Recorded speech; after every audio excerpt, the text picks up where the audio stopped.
friends. I'm Asiatu, And I'm Mary. and together we're the Audacious Autistics podcast. We are both queer, non-binary, intuitive coaches creating a safe space to discuss everything from autism to astrology, including social justice, intersectionality, and more. Living unmasked and out loud. Before we get started, we want to take a moment to thank our Patreon family and all of those that support our podcast in any way. Whether you share our episodes on social media, buy our merch, or send us tips on Venmo or Cash App when you have the funds, we appreciate you so much. If you like receiving personalized content and you're able to help support us financially, we would love to have you on our Patreon. The links can be found in the description and on our social media. Last month, we released a bonus episode for Patreon only, where we went more into the conversation from last month's All the Things episode on food. So be sure to check that out on our Patreon. And we also have bonuses on executive dysfunctioning, boundaries, intuition. So the tiers start at just $3 a month. By the way, we hope that you love our intro as much as we do. Our intro was done by Angie. You can find them on IG at divergent_lens. Angie's an Indigenous, disabled, neurodivergent content creator. They're also part of our Unikin family, and we will link their stuff in the description. By the way, Unikin is a term coined by Asiatu, and I'm going to pass it over to them to talk a little more about that. So Unikin is unicorn and kindred, or unique unicorn and kindred combined, and it's specifically for those in the neurodivergent community who seek others who are like them for support, understanding, and acceptance. So it can either be used as referring to the Unikin community, or it can be used singularly as being a Unikin. Awesome. Thank you. Oh, and sorry, there's also Unikin merch. I'm actually in the process of upgrading my our shop. So be on the lookout for that. Probably within the next week or so, it'll be up and running. So there'll be shirts, t-shirts, hoodies, mugs, cups, tumblers, all kinds of stuff, stickers. So yeah, just spreading that Unikin love. Also accessory pouch, a Unikin accessory pouch with the logo and the definition, which is great for kids, for like pencils and things of that nature for school. So there's that Awesome. too. Yay. And then we also have another class coming up. So go ahead and tell them a little bit of the details on that. So it's the Audacious Autistics Speak to Gender, or what did we say it was? Was that it? We were going to call Exploring it gender with the Audacious Autistics. Yes. Yeah, that's us. We're going to explore gender. Come and hang out. Exactly. Come hang out. Come listen and learn. That is going to be 11/11. Super easy to remember. 11/11, November 11th, coming up in, I think, in a few weeks. So a little under a month, and we're super excited about it. More details will be out on all of our social media platforms, so be sure to look out for it and let us know if there's anything specific about gender that you would like to explore. And we can, we're going to have a Q&A like we did with the last class. So fun times. Perfect. Yay. Is there anything else housekeeping wise we would need to talk about before we get started? I think that's it. We covered everything. Well, Sweet. At least I hope we did. All right, awesome. So thank you all so much for joining us for our 7th official episode in the All the Things series. In this episode, we're going to talk about communication styles, specifically autistic and neurodivergent communication. I want to start by recognizing that Asiatu and I both have speaking privilege, and we wanted to highlight some of the folks in our community that are non-speaking or minimal speaking. So you can find that list in the description. So be sure to follow them and support their work. You will notice that I use non-speaking versus nonverbal.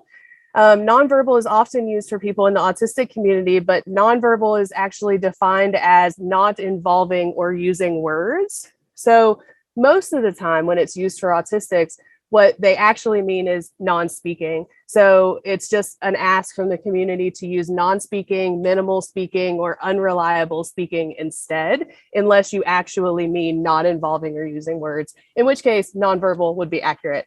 More of this can be found in all over Everywhere. with the links we're going to give you, but also a specific link that will be in the description from Neuroclastic. So on that note, one of the things my husband always says is verbal communication is less than 10% of how we communicate. And, you know, he is also autistic and struggles with communication in ways. So this is something that we talk about a lot. And this alone, just the fact that verbal communication is less than 10% of how we communicate, is a huge disconnect sometimes when we're communicating with people. And many people, specifically neurotypicals and high masking autistics, don't recognize or honor what is being said outside of the spoken words or the verbal communication, because they often aren't aware of their own communication needs and patterns. So, let alone everybody else's. So we're going to talk a little bit about that here and kind of the differences in all the communication. So let's just start with, what is nonverbal communication, right? So if we're not speaking, and this is sometimes a good checkpoint for our own ableism, right? Because nonverbal communication isn't universal. There's no right or wrong to nonverbal communication, which is the point of this kind of whole conversation, to recognize that differences are okay and valid and they need to be respected. So nonverbal communication, so like body language, facial expressions, appearance, physical touching, stimming, eye contact. So any others? Oh, you're muted. There we go. Sorry. It's okay. I got a phone call, forgot to turn off. Anyway, yes. Go ahead. No, so I was just talking about nonverbal communication and kind of listing some of those and what that can look like. So like body language and like facial expressions and stimming, physical touch, behavior is, you know, a nonverbal communication. Like we, especially autistic, sometimes our behavior gets criticized when really it's just another way that we're trying to communicate. Mm-hmm. So some of these we want to go a little deeper into, and some of them we're going to save for, you know, the bonus episode Patreon only that will be coming up later. But let's kind of start with like eye contact and get into some of that stuff from there. Eye contact sucks. I fucking hate eye contact. A lot of autistics dislike eye contact. It's for me personally. It's a lot. Yeah. For me personally, I hate eye contact because it feels very intimate. I've always been able to perceive more emotion than neurotypicals by looking at someone's eyes. Like I can feel their pain, I can feel their trauma, and I tend to lean more so towards the shadow sides of feelings. So I can feel their anger, stress, things of that nature. Stuff basically that a lot of people try to hide. Or I was just going to say the stuff that is being masked is the stuff that a lot of us are able to pick up on and feel when we make eye contact. And it's very uncomfortable. And a lot of times we don't have the words, especially when we're children. Mm-hmm. We don't have the words to understand why it's so uncomfortable and why everyone else doesn't understand why it's so uncomfortable. Because we're just like, why does nobody else get this? Like, I don't understand. Like, how do they not see it? How do they not feel it? And it's not until many years later that we realize, because not everybody experiences it as we do. Right. But yes, I can also, I'm an intuitive coach, and part of my intuition is that I actually started off coaching being a psychic. And I can do picture readings. And so I can literally see a picture of somebody and pick up their strengths, their weaknesses, their personality, their struggles, what they're currently struggling with, and their emotional trauma and baggage. And I've done it for many years. I haven't done it recently just because I haven't had the spoons, but it's something that I've always enjoyed. And it's because when I look at someone's eyes, even if within a picture, I still can pick up so much more than neurotypical people. And I will say, I don't necessarily prefer the term psychic because it's not like I'm doing anything magical or above and beyond. I feel like anybody can have these gifts if they just take the time to develop them. And I just happen to be one that my gifts are very blatant, and it's not something that I could ignore, and I had to develop them. So therefore, that's why I'm able to do it. And I've been doing it for so long and I'm really good at it. And not to toot my own horn, but yeah, I am. Yeah. And we go into this so much deeper in a bonus episode again on Patreon that you can get for $3 a month on a monthly membership subscription. But we go into it about intuition and how like that's one of the ways that Asiatu and I started like working together. We were doing some like free readings and stuff online, and Asiatu is a great intuitive being, and we're both kind of pick up on that shadow stuff in people. And so a really good conversation on the bonus episode about all of this as well. So but we could go on and on about about that piece of it. But one of the things, like back to like the eye contact piece, I learned in middle school was to look at the top of someone's nose, like the bridge of their nose, instead of looking at people in the eyes, because you can't really tell. So that's like something that I learned in middle school before I, knew that way before I knew I was autistic, and way before I realized that not everyone was feeling the same stuff that I was feeling. Yeah. The trick also, you can use look at someone's nose instead of their eyes.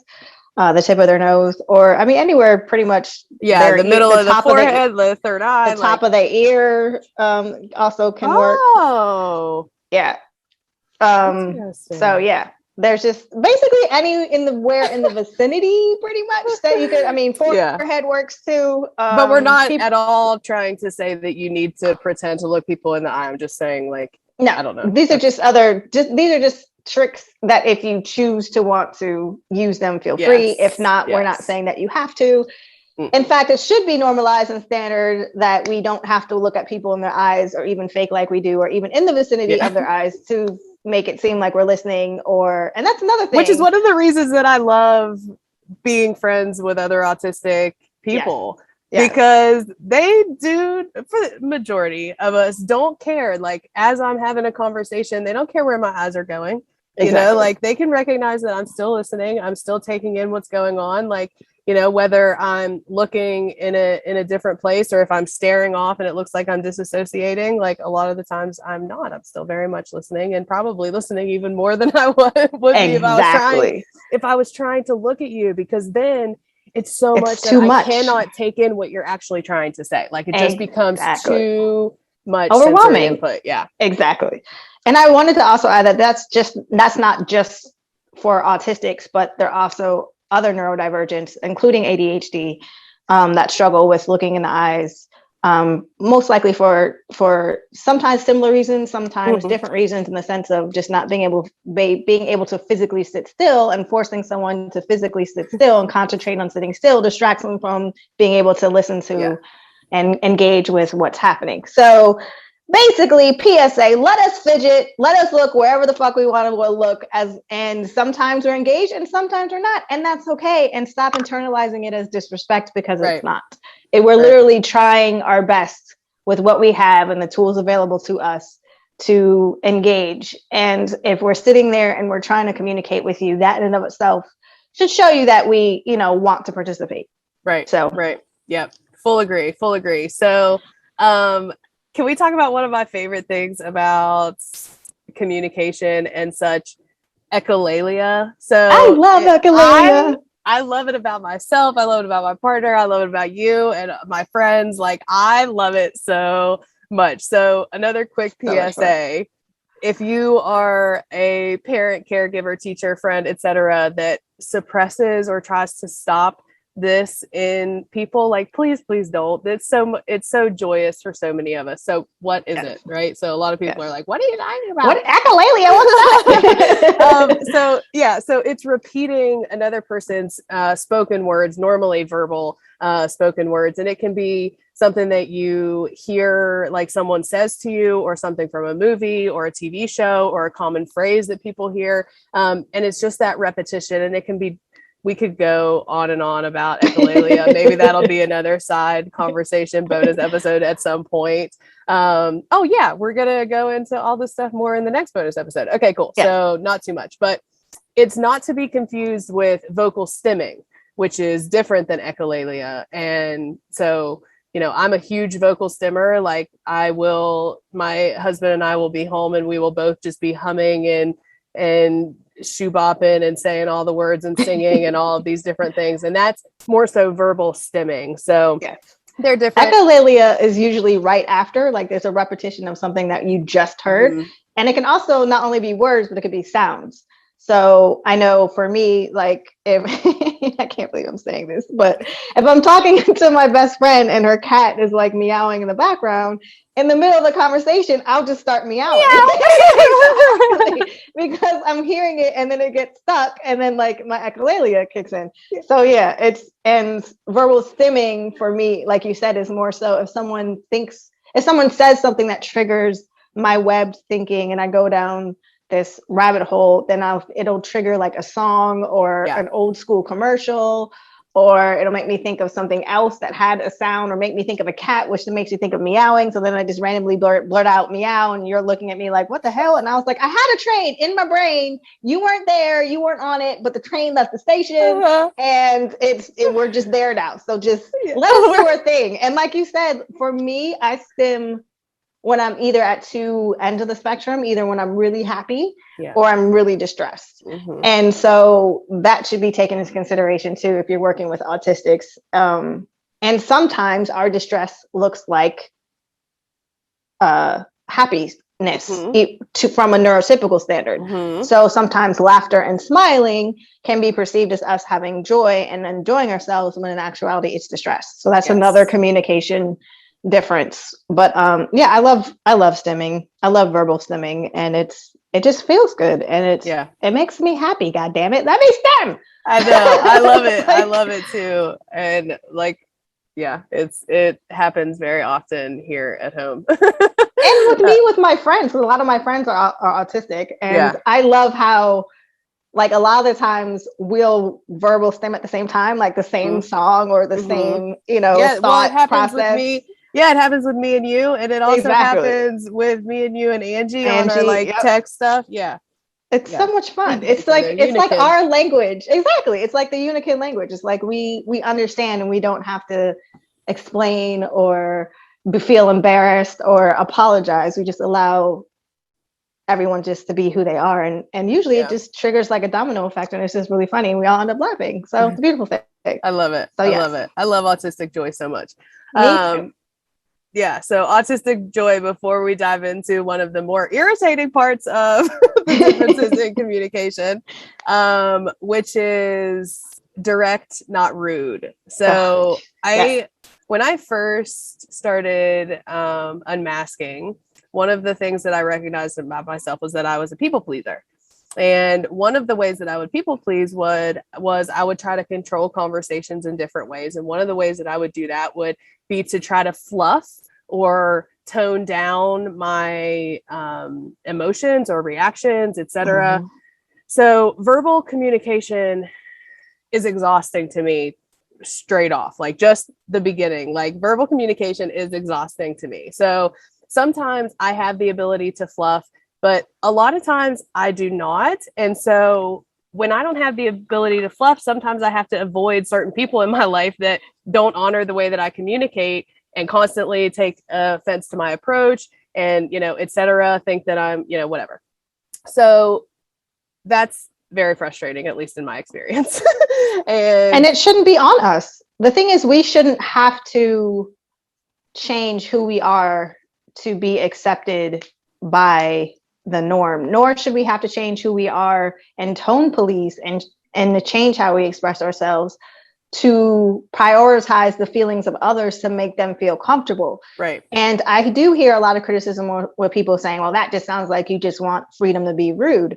No, there's a difference between being rude. Rude implies malice. Correct. If you look up the definition of rude, it's intentional. It implies malice. Mm-hmm. And when we speak, autistic speak, we're not doing it to be malicious. We're speaking in a way in which is the easiest and the most direct for us, because we are already, okay, so let me just break it down real quick. We're already dealing with so much. One, speaking for a lot of us is draining, including myself. Very, very, very draining. And if I wasn't forced to speak as much as I was as a child, I probably would not speak nearly as much as I do. Written word is still very much my favorite way of communicating, and I do all of my coaching via chat, via text for that reason. So we're dealing with the depletion of our energy from speaking. We're dealing with the sensory of everything that's going around. So we're hearing the background noises, we're hearing the humming, we're hearing the chirping, we have to focus on the words that are being said to us. Then we have to process it. And if you have auditory processing disorder like myself, that takes even more energy to figure out what is being said versus what I hear, because sometimes they don't match. Then I have to think of a response. Then I have to find the words to that response, try to remember what's being said because I have ADHD. And therefore, I'm trying to absorb information, but I also have executive dysfunction issues. So then I'm most likely going to want to chime in, but then I don't want to be perceived as rude. And I don't want to cut people off, and then people get frustrated, but then I forget, and then I get lost in the conversation, and then they get upset because I can't get my words together and I can't really articulate what I'm saying. So then I basically try to throw words together as quickly as possible, put it out there only to be misunderstood, only for them to say, so basically what you're saying is X, Y, and Z, and that's just wrong, or that's problematic. And I'm like, no, I'm not saying that. And then they perceive it as, oh, well, now you're just being manipulative because you're just trying to change what you said now that I made my point. All of that goes on every single time I have a conversation. And I've left out probably a good, 50% of what else I have to deal with. So talking sucks sometimes. And then if I'm emotionally dysregulated from some other stuff, or it's an emotionally charged conversation, then my selective, or unreliable speech comes in, and then I shut down and I stop speaking altogether. And I literally can't form words and I can't speak. So there's that too. So with all that said, speaking is just, it's a lot. It's basically going against the current for us. And so sometimes we just don't have the energy and the wherewithal or the spoons or whatever you want to term it as, to then on top of that add an extra layer of having to change what it is we're trying to say to prioritize somebody else's feelings, when we're literally up here doing fucking all kinds of mental gymnastics and fucking astrophysics in our fucking brain just to have a conversation. And then you guys sit up there and say we're being rude, when I'm like, really? Seriously? Do you know how much I just tried to put into not being rude and disrespectful to you, and you still find it rude? Like, no, stop tone policing us. Like, stop taking it, take it for what it is. And I understand that sometimes it might sound hurtful, but what you find hurtful is through socialization and social rules and cues that we don't pick up on anyway. So then to have the expectation that we are supposed to understand that is ableist in and of itself. Right. Because we don't understand that necessarily. Right. And the other piece of it is, like, a lot of it too gets the miscommunication is a lot, especially when we are a neurotypical and a neurodivergent person communicating. So a lot of that is because normally the neurotypical assumes that everyone else is having the same experience that they're having. Neurodivergents know that that's not accurate, right? We know that we're not having the same experience as everybody else. Not at all. At some point we recognize that, right? And so, but neurotypicals, will often perceive our communication as rude, because if they said it that way, they would be being rude, right? Exactly. And that is the difference. That is the misconception that so many people have. It's their own internal self-judgment, right? Like we often talk about how any judgments are self-judgments, and that's something that we process and learn through our lives. But this is another way that is kind of projected onto us. I've always been very, very literal. Like it's one of the reasons I have such a struggle with directions and following directions. Like I need every single step because I'm so very literal. So for me to say something, it often is short and sweet because it's so direct and so literal, right? And if I add all of the different stuff, I feel like I'm losing my point. And so then I'm like you had said, there's so much going on for me to try to figure out how to do this in a way that's going to be well received.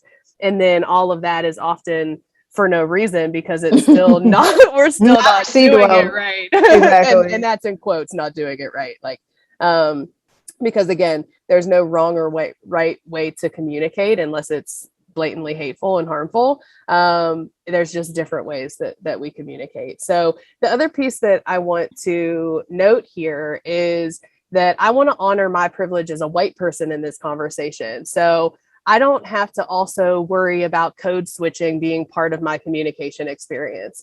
And that's not the case for so many autistics. So Asiatu is going to talk a little bit to you guys about what code switching is and their experience with that.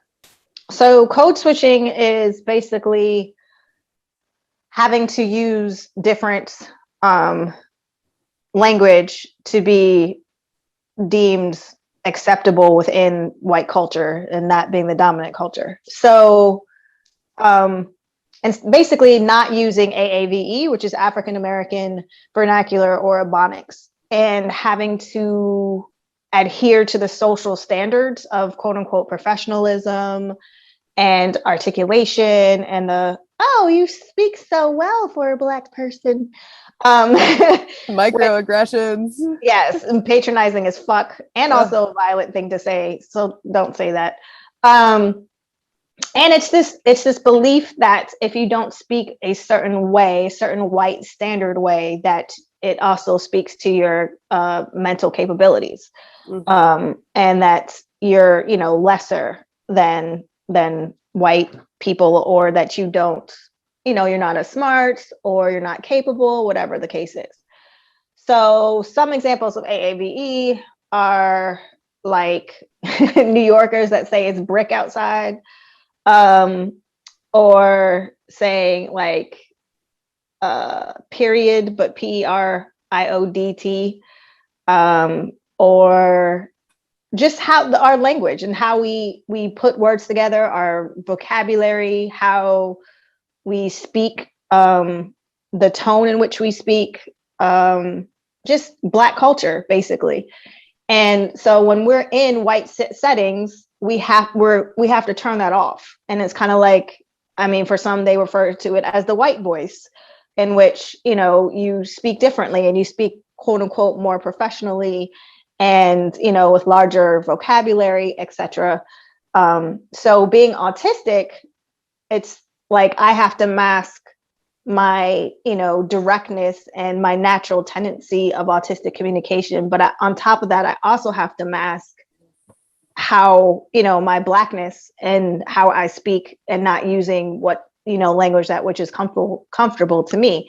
So it's just another added layer of me having to basically do mental fucking gymnastics, or a triathlon, or decathlon in my brain, to even just be able to speak. And that's why I find written words so much easier, because that process is significantly decreased when I'm typing for some reason. I don't know if it's just because I use a different part of the brain or what the reason is, but I don't have to jump through so many hoops or do so many steps to get what it is. It just flows out naturally. Yeah.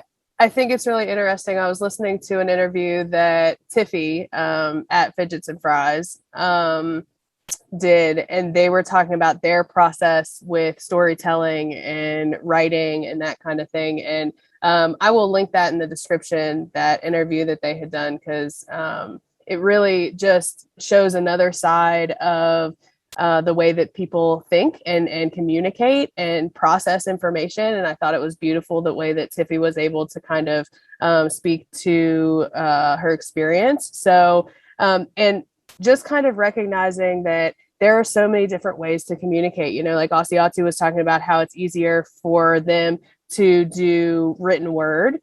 And I know that for a lot of autistics, written word is super difficult, right? We have, and not to say that it's not for Asiatu, because Asiatu is also, struggles with dyslexia, right? Or is it? No, I'm not dyslexic. Okay. But I dysgraphia. Yeah. And auditory processing, and this what's the other one? Okay, so not dyslexia, which is why that's like the word only is probably that's the only one of the disses that I don't have. Okay. Then that makes sense. That makes sense. Because there's a lot of people who do struggle with dyslexia that have trouble with written word, or especially like having communication via text and that sort of thing. And, so we are a spectrum for a reason. Like, there are all of these different experiences that are happening. So again, be sure to check out the description for a ton of resources to folks that are non-speaking that you can learn from. And we didn't even touch on AAC, which is augmentative and alternative communication speaking devices that maybe we'll get into that a little bit more. But again, so much that you can go out and learn from people just by listening to their experiences and how they communicate, and trying to do your best not to tone police others, not to be offended by what is coming at you when it's facts, right? So it's when it has malice, that's not what we're talking about. We're not talking about when people are attacking you and being rude. We're talking about when someone is communicating with you and being honest and being truthful and being factual, but isn't necessarily giving you all the fluffy, oh, you are so good at this and this and this. And then they kind of feed you the feedback in after that part. Like, I don't have time for that. And it shouldn't be expected. I don't expect it of others, right? When people come to me and want to tell me something, I recognize that it may hurt, right? It may hurt my ego. That's a me problem. Like, that's for me to process on my own, like figuring out why it is that I was so upset by this factual information. Exactly. So especially those of us who are speaking to lived experiences of systemic oppression. Like, it's not a matter for you to agree. It's not a matter for you to even have an opinion if you're not even part of the same community in which we're, speaking to. It's just a matter of listening, or someone is holding you accountable and says, hey, you aren't a part of this community. I am. This is hurtful. Then it shouldn't be a matter of, oh, well, you need to say it nicer for me to listen to what you're saying. Like, that's how illogical it sounds. Like, no, you're hurting me. I'm letting you know that you're hurting me. And now you have a choice to either sit with your discomfort and change your future behavior, or defend and perpetuate the problem and continue to hurt me. Right. And sometimes within that pause, you can realize that, it's your ego that's being hurt, and that you just need to take time. And it's more than okay to say, hey, I'm going to need time to digest that. I'll get back to you. That's totally fine. Or just pausing, even just for counting to 5, can totally change your perspective, because it allows those emotions and that initial reaction to pass before responding. And that can completely change your perspective. Or, like I said, we all get defensive. We all have egos. We all get hurt. But it's a matter of taking the time to pause to see, okay, is this person being malicious, or is what they're saying true? And they're just basically, highlighting a wound in which I need to process and unpack. Yeah. Yeah. And, the more unregulated or dysregulated that I am, the less I'm able to fluff. So if there's someone in your life that can sometimes be very direct, and it's hard, it hurts you, it's difficult for you to experience that kind of communication, then something that you can do is help them stay resourced so that they're able to have the spoons, they're able to have the energy to communicate in the way that's best for both of you, right? Because I understand that everybody has things, and sometimes those communication needs clash, and that's valid. And so one of the ways that you work with that is recognizing that for a lot of us, it's much more difficult to communicate when we aren't regulated. So how is it that we can find regulation or take a pause on the communication until we're more regulated? So again, just being aware of our own communication needs. That's step 1. Understanding our own communication needs, which is a process. When I found out that I was autistic and I started unmasking, and I recognized communication needs that I had that I was never aware of. I mean, maybe as a child, but I had suppressed them, and I had Me gotten too. so confused about my needs. I had no idea. And so Me it's a too. process. So give yourself grace and compassion, and those around you that are willing to do the work with you. Those that aren't willing to do the work with you, that's a different Yeah. conversation.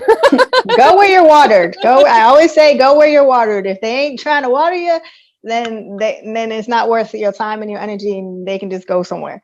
Yeah. But I also just wanted to say that another thing that you can do is, if you know someone is autistic and you recognize that they're being a little bit more short with you or being a little bit more direct, then that should be an invitation to check in with them and say, hey, I'm recognizing that you're being a little bit more short. Are you okay? Do you need anything?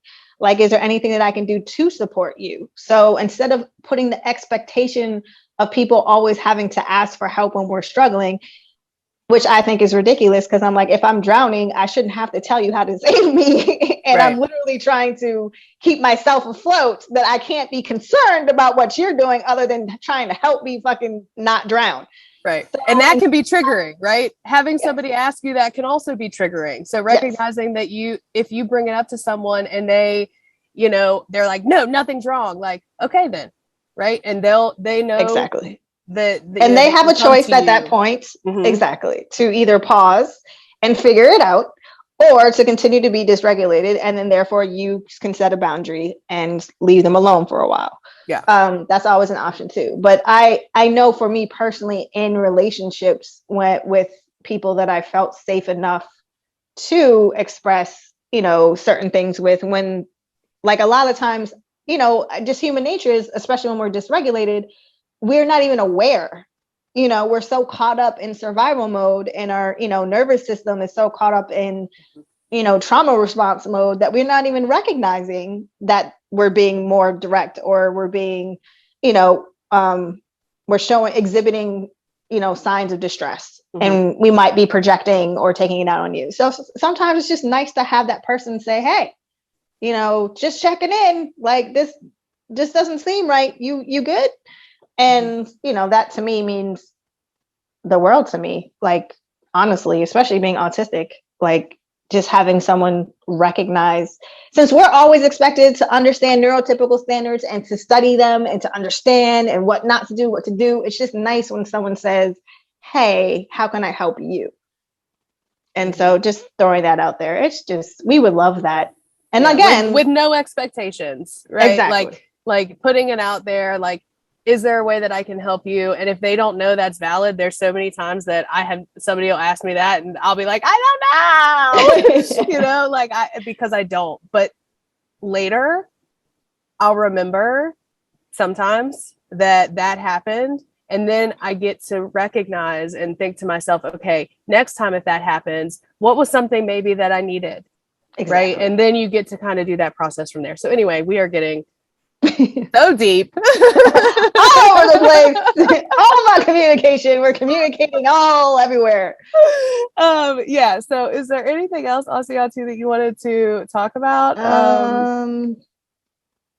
Just generally speaking, for neurodivergent divergent people, especially autistics, our love language is information. That is how we show affection.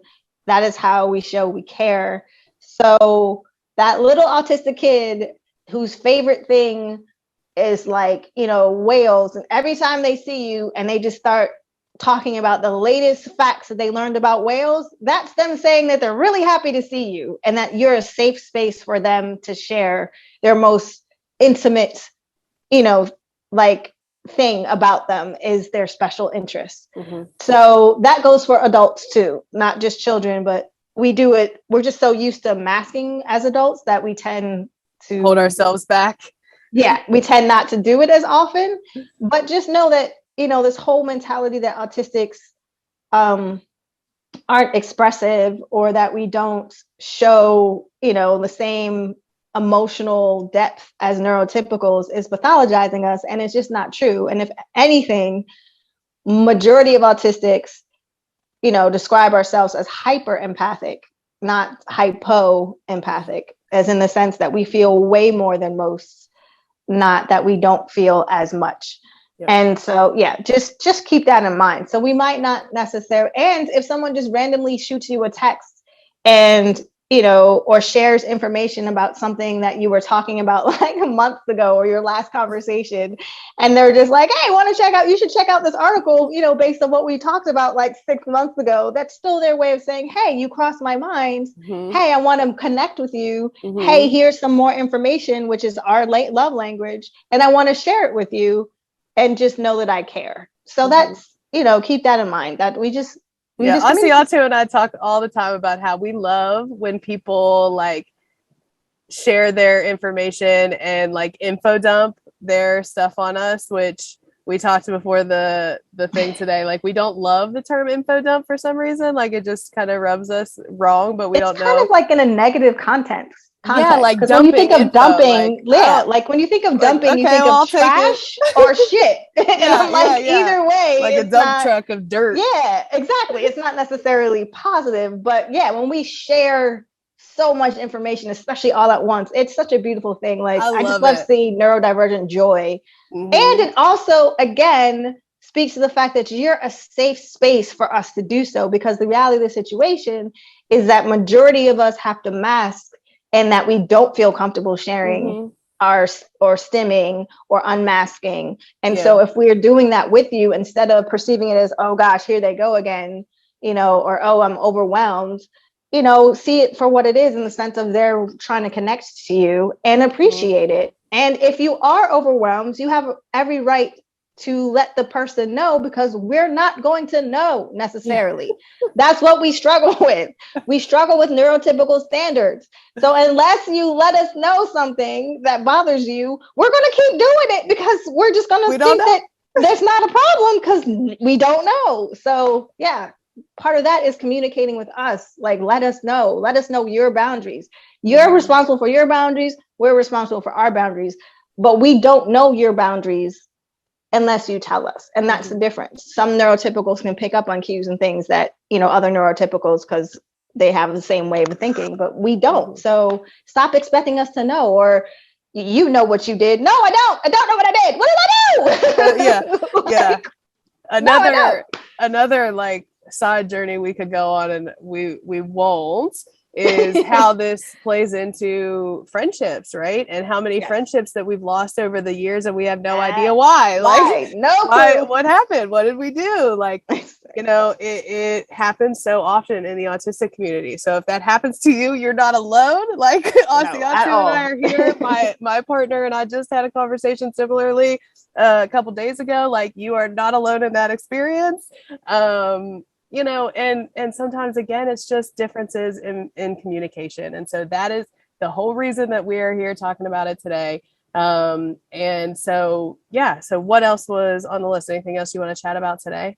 Nope, I think that's everything. Okay, cool. And if we have anything else, we'll do it. Throw it in the other one. Bonus, yeah. All right, cool. So thank you all so much for joining us for this episode about communication. We release new episodes monthly, but if you want to receive more content like this, one-on-one communication, access to our classes, or you just want to support us, we would love to have you join us on our Patreon. Again, you can find that link in the description. We offer exclusives, merchandise, bonus episodes, and live interactive chat forums. So be sure to share your stories and your questions with us on social media. We love to connect with our community. As always, we appreciate you being here. Tune in to our next public episode, which will be the last of our season 1, because we have 8 episodes. 8 episodes per season. 8, because 8 is great. And if you turn it sideways, it's infinity and neurodivergent. But anyway, 8 episodes, all the things. Season finale next month is going to be autism and sexuality. So we'll be talking about relationships, sex, all the things, autism, all of it. So yes, look out for that. And again, that'll be our season finale. And oh my God, a full season. But also, yes, look out for the Patreon bonus that we're going to continue talking about communication as well. Yeah. And, the last time we did this, people were like sending messages about like what they want us to follow up on Patreon on. Yes, please do that. Send us messages. Let us know what came up or what didn't come up in this episode that you want to hear more about in the Patreon exclusive. And we would love to let you in on that like conversation. So let us Yes. know if you have questions or want us to go deeper into something. And we will always absolutely honor that. So yay. And lastly, be on the lookout. We haven't officially done it yet, but in the future, we will be doing podia.com, which is a platform similar to Patreon, but you can also do workshops, classes, and a whole lot of other fun stuff. But we will give you ample notice and Ample information notice. for the change. Like, we get it. We don't like change either, which is why we haven't done it yet. So, But that's why I wanted to put it out there, Yep. just planting the seed, just so you know that that's where our classes are officially going to end up being, and that you'll always have access to them, which is another bonus. So you can watch whenever as well. So yeah, perfect. more things to come. And thanks for being here. Yes, thank you so much. We appreciate you.